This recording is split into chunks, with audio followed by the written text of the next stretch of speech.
എൻ്റെ ഓഫീസിലെ സിസ്റ്റം ഒന്ന് ബെറ്റർ ആക്കണം, ഒന്നും കൂടെ നല്ല സിസ്റ്റം സെറ്റ് ചെയ്യണം. അപ്പോൾ ഇതിനെക്കുറിച്ച് മലയാളത്തിൽ വീഡിയോസൊക്കെ വളരെ കുറവാണ്. അതുകൊണ്ട് ഒരു യൂട്യൂബ് വീഡിയോ ചെയ്യാമെന്ന് ഞാൻ ഉദ്ദേശിച്ചത്. എൻ്റെ പേര് സെയ്ഫ് വാളപ്ര എന്നാണ്. The business clarity mentor. കഴിഞ്ഞ 7 വർഷമായിട്ട് ഓൺട്രപ്രണേഴ്സുമായിട്ട് വളരെ അടുത്തിടപഴകുകയും അവരുടെ ബിസിനസ്സിലെയും അവരുടെ പേഴ്സണൽ ലൈഫിലൊക്കെ പ്രശ്നങ്ങൾ പഠിക്കുകയും ചെയ്തു. അതിൻ്റെ അടിസ്ഥാനത്തിൽ പല കമ്പനികളിലും ഈ സിസ്റ്റം ഇംപ്ലിമെൻറ്റ് ചെയ്തു. അപ്പോൾ എന്താണ് ഈ സിസ്റ്റം, എങ്ങനെയാണ് ഒരു കമ്പനിയിൽ ഇംപ്ലിമെൻറ്റ് ചെയ്യുക എന്നുള്ളത് ഒരിക്കലും ഒരു യൂട്യൂബ് വീഡിയോയിലൂടെ മാത്രം നമുക്ക് നിങ്ങളെ പഠിപ്പിക്കാൻ പറ്റുന്ന കാര്യമൊന്നുമില്ല. പക്ഷേ ബേസിക് ആയിട്ടുള്ളൊരു കാര്യം നിങ്ങൾക്ക് എൻ്റെ വീഡിയോ കണ്ടു കഴിഞ്ഞാൽ പഠിക്കാൻ പറ്റുന്നുള്ളത് ഞാൻ ഉറപ്പ് പറയുകയാണ്. 4 കാര്യങ്ങളാണ് ഞാനിതിൽ സംസാരിക്കാൻ ഉദ്ദേശിക്കുന്നത്. എന്താണ് സിസ്റ്റം, അതിൻ്റെ കൂടെ വരുന്ന പ്രോസസ്സ് എന്താണ്, ഡോക്യുമെൻറ്റേഷൻ എന്താണ്, ട്രെയിനിങ് എന്താണ്, ഈ 4 കാര്യങ്ങൾ നമ്മൾ ഈ വീഡിയോയിൽ സംസാരിക്കും. കുറച്ച് ലെങ്തി വീഡിയോ ഒക്കെ ആയിരിക്കാം, പക്ഷേ 100% യൂസ്ഫുൾ ആയിരിക്കും എന്നുള്ള ഗ്യാരണ്ടിയാണ്. സോ കേൾക്കുക, കാണുക, മനസ്സിലാക്കുക. ഞാൻ എപ്പോഴും പറയുന്നത് നിങ്ങളുടെ ബിസിനസ്സിൽ ഇംപ്ലിമെൻറ്റ് ചെയ്യാൻ ശ്രമിച്ചു. പല കമ്പനികളുടെ ഇഷ്യൂസ് എന്താ വെച്ചാൽ ടീം മെമ്പേഴ്സൊക്കെ ഉണ്ട്, എപ്പോഴും പ്രശ്നമാണ്. ഒന്നില്ലെങ്കിൽ സ്റ്റാഫുകൾ തമ്മിൽ തന്നെ പ്രശ്നം, അല്ലെങ്കിൽ കസ്റ്റമർക്ക് പറഞ്ഞ സമയത്ത് കൊടുക്കാൻ പറ്റിയിട്ടുണ്ടാവില്ല, എപ്പോഴും ഓണർക്ക് തലവേദന, ഇയാൾ മാറി നിന്ന് കഴിഞ്ഞാൽ അയാളുടെ ബിസിനസ് ഡൗൺ ആവും. ഇതിനൊക്കെ പരിഹാര സിസ്റ്റം തന്നെയാണ്. അപ്പോൾ 3 കാര്യങ്ങൾ ഒരു കമ്പനിയിൽ ആദ്യം ക്ലിയർ ആയി കഴിഞ്ഞാലാണ് ബാക്കിയുള്ള സംഭവങ്ങളൊക്കെ ഓട്ടോമാറ്റിക്കലി അതിൻ്റെ റിസൾട്ടായിട്ട് റെഡിയാവും. 1 വാട്ട് ടു ഡു ആണ്, എന്താണ് ഓരോ ആളുകൾക്കും ചെയ്യാനുള്ളത് എന്നറിയുക. 2 വെൻ ടു ഡു, എപ്പോഴാണ് ചെയ്യാനുള്ളതെന്ന് അറിയുക. 3 ഹൗ ടു ഡു, എങ്ങനെയാണ് ചെയ്യാനുള്ളതെന്ന് അറിയുക. ഇതെല്ലാം കൂടെ റെഡിയാക്കി വരുന്നതിന് നമുക്ക് സിസ്റ്റം എന്ന് വേണമെങ്കിൽ ബേസിക്കലി എൻ്റെ ഒരു ഡെഫിനിഷനിൽ പറയാം. പക്ഷേ ആക്ച്വലി എന്താണ് സിസ്റ്റം, സിസ്റ്റത്തിൻ്റെ ഡെഫിനിഷൻ പറയുകയാണെങ്കിൽ നമുക്ക് എന്താ പറയാൻ സാധിക്കുക? ഒരു സിസ്റ്റം എന്ന് പറയുകയാണെങ്കിൽ അതൊരു ബിസിനസ്സിൻ്റെ ഒരു ടെക്നിക്കൽ ഇൻഫ്രാസ്ട്രക്ചർ നമുക്ക് വേണമെങ്കിൽ പറയാം. അവിടെ ഉപയോഗിക്കുന്ന സോഫ്റ്റ്വെയർസിനെ വേണമെങ്കിൽ നമുക്ക് സിസ്റ്റം എന്ന് പറയാം. ഇവിടെ നമ്മൾ കുറേ സോഫ്റ്റ്വെയർസ് ഒക്കെ ഉപയോഗിക്കുമല്ലോ, AI ടൂളുകൾ അല്ലെങ്കിൽ ബാക്കിയുള്ള സോഫ്റ്റ്വെയർസ്, CRM ഒക്കെ ഉപയോഗിക്കുന്നതാണ് സിസ്റ്റം എന്ന് പറയാം. പല കമ്പനികളും കണ്ടില്ലേ, കമ്പനി സിസ്റ്റമാറ്റിക് ആക്കുന്നതിന് വേണ്ടിയിട്ട് കുറച്ച് സോഫ്റ്റ്വെയർ പർച്ചേസ് ചെയ്യും. അങ്ങനെ ഒരു സോഫ്റ്റ്വെയർ പർച്ചേസ് ചെയ്തുകൊണ്ട് മാത്രം നമ്മുടെ കമ്പനി എന്താവണമെന്നില്ല, സിസ്റ്റം ആവണമെന്നില്ല. ഇതിൻ്റെ ഒരു ബേസിക് ആയിട്ടുള്ള കാര്യങ്ങൾ നമുക്ക് സിസ്റ്റം എന്ന് പറയാൻ പറ്റുക. പക്ഷേ സിസ്റ്റത്തിൻ്റെ ഒക്കെ അപ്പുറത്തേക്ക് എന്തുകൊണ്ടും ഏറ്റവും ഇമ്പോർട്ടൻ്റ് ആയിട്ടുള്ള കാര്യം പ്രോസസ്സാണ്. പ്രോസസ്സ് എന്ന് പറയുന്നത് സിംപ്ലി വർക്ക് ഫ്ലോ ആണ്. നമ്മൾ ആ സിസ്റ്റം എങ്ങനെയാണ് യൂസ് ചെയ്യേണ്ടത് എന്നുള്ളതാണ് പ്രോസസ്സ് എന്ന് പറയുന്നത്. ഇപ്പോൾ ഒരു എക്സാമ്പിൾ ഞാൻ പറയാം. ഒരു സ്കൂളിൽ ബെല്ല് മേടിച്ചു, ഒരു സ്കൂൾ ബെല്ല് മേടിച്ചു. അതിനെ നമുക്ക് സിസ്റ്റമായിട്ട് എന്ത് ചെയ്യാം, കണക്ട് ചെയ്യാം. ഈ ബെല്ല് അടിക്കുന്ന പ്രോസസ്സ്, അതാണ് പ്രോസസ്സ് എന്ന് പറയുന്നത്. അവിടെ ഒരു ബെല്ലടിക്കാൻ ഒരു പ്യൂണോ അല്ലെങ്കിൽ അതിനൊരു റെസ്പോൺസിബിൾ പേഴ്സൺ ഉണ്ടാവും.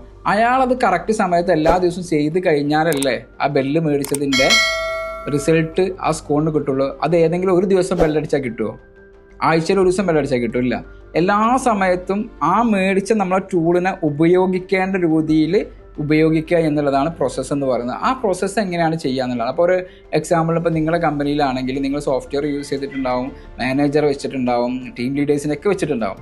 പ്രോസസ്സ് നടക്കുന്നുണ്ടല്ലോ. പ്രോസസ്സ് എന്താണോ സിമ്പിളി പറയുകയാണെങ്കിൽ എല്ലാ ദിവസവും മീറ്റിംഗ് വിളിച്ചിട്ട് അവർക്ക് കൊടുത്ത റെസ്പോൺസിബിലിറ്റീസ് എന്താണ്, അക്കൗണ്ടബിൾ പേഴ്സണ് കൊടുത്ത റെസ്പോൺസിബിലിറ്റീസ് എന്താണ് ചോദിക്കുന്നതിന് വേണമെങ്കിൽ നമുക്ക് എന്ത് പറയാം, പ്രോസസ്സ് എന്ന് പറയാം. ഓക്കെ, ഞാൻ പറഞ്ഞല്ലോ കുറഞ്ഞ സമയമുള്ള എക്സാമിനേഷന്. അപ്പോൾ പ്രോസസ്സ് എന്ന് പറയുന്നത് how we use the tech എന്നുള്ളതാണ്. ആ ടെക്നോളജി നമ്മളെങ്ങനെ യൂസ് ചെയ്യുന്നുണ്ട്, അല്ലെങ്കിൽ അതിൻ്റെ ഒരു എല്ലാ സമയത്തും അത് കംപ്ലീറ്റ് ചെയ്യാനുള്ള സ്റ്റെപ്സുകൾ നമുക്ക് എന്ത് പറയാം, പ്രോസസ്സ് എന്ന് പറയാം. അതേപോലെ അതിൻ്റെ റിപ്പോർട്ടബിൾ ഔട്ട്കംസിന് നമുക്ക് പ്രോസസ്സർ എന്ന് പറയാം. അതേപോലെ ആ സിസ്റ്റത്തിനോടായിട്ടുള്ള ഇൻട്രാക്ഷനൊക്കെ നമുക്ക് പ്രോസസ്സ് എന്ന് പറയാം. എന്ന് പറഞ്ഞാൽ ഹൗ ടു യൂസ് എന്നുള്ളത്, നമ്മൾ നേരത്തെ സിസ്റ്റം പറഞ്ഞല്ലോ, ആ സിസ്റ്റത്തിനെ യൂസ് ചെയ്യുന്ന പ്രക്രിയനെ നമുക്ക് പ്രോസസ്സ് എന്ന് പറയാം. ഇപ്പം ഞാൻ സിസ്റ്റം എന്താണെന്ന് പറഞ്ഞു, പ്രോസസ്സ് എന്താണെന്ന് പറഞ്ഞു. 3ാമത്തെ സംഭവമാണ് ഡോക്യുമെൻറ്റേഷൻ, അഥവാ നമ്മളതിനെ സിമ്പിളി നമുക്ക് SOP എന്ന് പറയാം, സ്റ്റാൻഡേർഡ് ഓപ്പറേറ്റിംഗ് പ്രൊസീജിയർ. അതിനെ എനിക്ക് സിമ്പിളി എക്സ്പ്ലെയിൻ ചെയ്യാൻ ഏറ്റവും താല്പര്യമുള്ളത് ഒരു റിമോട്ടായിട്ട് കമ്പയർ ചെയ്തിട്ടാണ്. ഒരു റിമോട്ട് ഉണ്ട്, അതിൻ്റെ എല്ലാ സിമ്പലും ഉണ്ട്. ഒരു റിമോട്ട് ഉണ്ട്, അതിൽ സിമ്പലില്ല. അപ്പോൾ നിങ്ങൾ എന്ത് ചെയ്യാണ്, സിമ്പലില്ലാത്ത റിമോട്ട് സ്റ്റാഫിൽ ഇങ്ങനെ പറഞ്ഞു കൊടുക്കുകയാണ്, ഇതാണ് ഇതിൻ്റെ പവർ ബട്ടൺ കേട്ടോ, ഇതാണ് ഇതിൻ്റെ ഈ ഒരു റിമോട്ടിൻ്റെ ചാനൽ മാറ്റാനുള്ള ബട്ടൺ കേട്ടോ, ഇത് വോളിയം ഡൗൺ ചെയ്യാനുള്ള, ഇത് വോളിയം അപ്പ് ചെയ്യാനുള്ള എന്നൊക്കെ പറഞ്ഞു കൊടുത്തു കഴിഞ്ഞാൽ പിന്നീട് അതിൽ ആ സിമ്പിൾ ഇല്ലെങ്കിൽ അവർ കൺഫ്യൂഷൻ ആവും. അതേസമയത്ത് ആ സിമ്പിൾ ഉണ്ടെങ്കിൽ ആ റിമോട്ട് കൊടുത്തു കഴിഞ്ഞാൽ തന്നെ ഏതൊരു കുട്ടിക്കും മനസ്സിലാവുന്ന രീതിയിലാണ് ഡിസൈൻ ചെയ്തിരിക്കുന്നത്. നിങ്ങളുടെ കമ്പനിയിൽ ചെയ്യാനുള്ള നേരത്തെ പറഞ്ഞ വർക്ക് ഫ്ലോ ഉണ്ടല്ലോ, ഹൗ ടു എന്നുള്ളത് ഡീറ്റെയിൽഡ് ആയിട്ടൊരു നോട്ട് പോലെ എഴുതുക. അല്ലെങ്കിൽ കുറച്ചും കൂടി സിമ്പിളായിട്ട് പറയുകയാണെങ്കിൽ നമ്മളിപ്പോൾ ചില ഇലക്ട്രോണിക്സ് ഉപകരണങ്ങൾക്ക് മേടിക്കുന്ന സമയത്ത് അതിൻ്റെ കൂടെ യൂസർ മാനുവൽ കിട്ടുമല്ലോ, അതേപോലുള്ള സംഭവത്തിന് നമുക്ക് SOP എന്ന് പറയാം. അതിന് നിങ്ങൾ വലിയ ഗൗരവമായിട്ട് കാണണം, പക്ഷെ ഭയങ്കര എന്താ പറയുക, കുറച്ച് ഭയങ്കരമായിട്ട് അത് വലിയൊരു സംഭവമായിട്ട് കാണാതിരിക്കുക. ഓക്കെ, നിങ്ങളുടേതായിട്ടുള്ള ഭാഷയിൽ നിങ്ങൾ എഴുതുക. അതിൻ്റെ സ്റ്റെപ്പ്, ഒന്നാമത്തെ സ്റ്റെപ്പ് ഇതാണ് ചെയ്യേണ്ടത്, രണ്ടാമത്തെ സ്റ്റെപ്പ് ഇതാണ് ചെയ്യേണ്ടത്, മൂന്നാമത്തെ സ്റ്റെപ്പ് ഇതാണ് ചെയ്യേണ്ടത്, അങ്ങനെ ലാസ്റ്റ് സ്റ്റെപ്പ് വരെ എഴുതുക. അതൊരു ചാറ്റ് GPT ഇട്ട് കൊടുത്ത് കഴിഞ്ഞാൽ ചാറ്റ് GPT ഭംഗിയാക്കി നിങ്ങൾക്ക് ഡോക്യുമെൻ്റ് ആക്കി തരും. ആ ഡോക്യുമെൻ്റ് അവർക്ക് കൊടുക്കുക. അതേപോലെ തന്നെയാണ് ചെയ്യുന്നത് എന്നുള്ളത് നേരത്തെ പ്രോസസ്സ് വഴി ഉറപ്പുവരുത്തുക. നമ്മൾ SOP പറഞ്ഞിരിക്കുന്നത് പോലെ തന്നെയാണ് ചെയ്യുന്നത്. അപ്പം അവിടെ ചെയ്തിട്ട് ആ റിസൾട്ട് കിട്ടുന്നില്ലെങ്കിൽ അതിലെന്തെങ്കിലും ചേഞ്ച് വരുത്തുമ്പോൾ SOP ചേഞ്ച് വരുത്തുക. നാലാമത്തതാണ് ട്രെയിനിങ് എന്ന് പറയുന്നത് നേരത്തെ നമ്മൾ പറഞ്ഞിരിക്കുന്ന സിസ്റ്റത്തിനെ കുറിച്ചിട്ടും ഈ വർക്ക് ഫ്ലോനെ കുറിച്ചിട്ടും ഈ SOP കുറിച്ചിട്ടൊക്കെ ഡീറ്റെയിൽഡ് ആയിട്ട് ഇവരെ ട്രെയിൻ ചെയ്തെടുക്കുക എന്ന് പറഞ്ഞാൽ എന്തല്ല, വൺ ടൈം പറഞ്ഞു കൊടുക്കുന്നതല്ല, ക്ലാസ് കൊടുക്കുന്നതല്ല. ഓക്കെ, ടീച്ചിങ് അല്ല കേട്ടോ. ട്രെയിനിങ് എന്ന് പറഞ്ഞാൽ ഇപ്പോൾ ജിം ട്രെയിനിങ് എന്ന് പറയില്ല, ജിമ്മിൽ നമ്മൾ ഉണ്ടാകുന്ന ട്രെയിനിങ് ആണ്.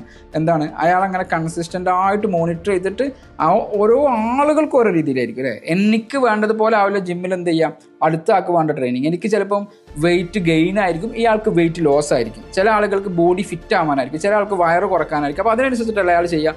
എന്നപോലെ ഓരോ ടീം മെമ്പേഴ്സിനനുസരിച്ചിട്ട് അയാൾക്ക് എവിടെയാണോ അപാകതകളുള്ളത് അത് കണ്ടെത്തിയിട്ട് എന്ത് ചെയ്യണം, ഒരു കോച്ചിങ് പോലെ ചെയ്യണം. അതിനാണ് നമ്മൾ ട്രെയിനിങ് എന്ന് പറയുക. HR ഒക്കെ ചെയ്യേണ്ട ഡ്യൂട്ടിയാണ്. അപ്പം അതേപോലെ ഒരാൾ അത് ചെയ്യുന്ന സമയത്ത് എന്തെങ്കിലും മിസ്റ്റേക്ക് വരുത്തി കഴിഞ്ഞാൽ അയാളെ വിളിക്കണം, SOP അവരുടെ മുമ്പിൽ വെക്കണം. നീ ഇതേപോലെ ചെയ്തിട്ടാണോ നിനക്ക് ഈ റിസൾട്ട് കിട്ടാത്തത്, അതോ നീ നിൻ്റെ വേലാണോ ചെയ്തിരിക്കുന്നത്? ഓക്കെ, അങ്ങനെയാണെങ്കിൽ നിൻ്റെ വേല ചെയ്യരുത് കേട്ടോ, ഇതേപോലെയാണ് ചെയ്യേണ്ടത്. അപ്പോൾ അയാൾക്ക് ട്രെയിനിങ് കൊടുത്തു എന്നുള്ള ലെറ്റർ എന്ത് ചെയ്യണം, HR ഇഷ്യൂ ചെയ്യണം. അങ്ങനെ കുറേ പ്രൊസീജിയേഴ്സ് ഉണ്ട്. സിംപ്ലി നമുക്കൊരു ഇത്ര സമയം കൊണ്ട് ഇങ്ങനെയാണ് എനിക്ക് സിസ്റ്റം പഠിപ്പിക്കാൻ പറ്റുക. നിങ്ങൾക്ക് എന്തെങ്കിലും ഡൗട്ട്സുകളൊക്കെ ഉണ്ടെങ്കിൽ താഴെ കമൻറ്റ് ചെയ്യാം. നിങ്ങളുടെ മറ്റുള്ള സുഹൃത്തുക്കളിലേക്കൊക്കെ ഈ വീഡിയോ എന്ത് ചെയ്യുക, ഷെയർ ചെയ്യാനും കൂടെ റിക്വസ്റ്റ് ചെയ്യുന്നു. നോർമലി സബ്സ്ക്രൈബ് ചെയ്യാത്ത ആളുകളാണെങ്കിൽ ഒന്ന് സബ്സ്ക്രൈബ് ചെയ്തേക്ക്. Thank you.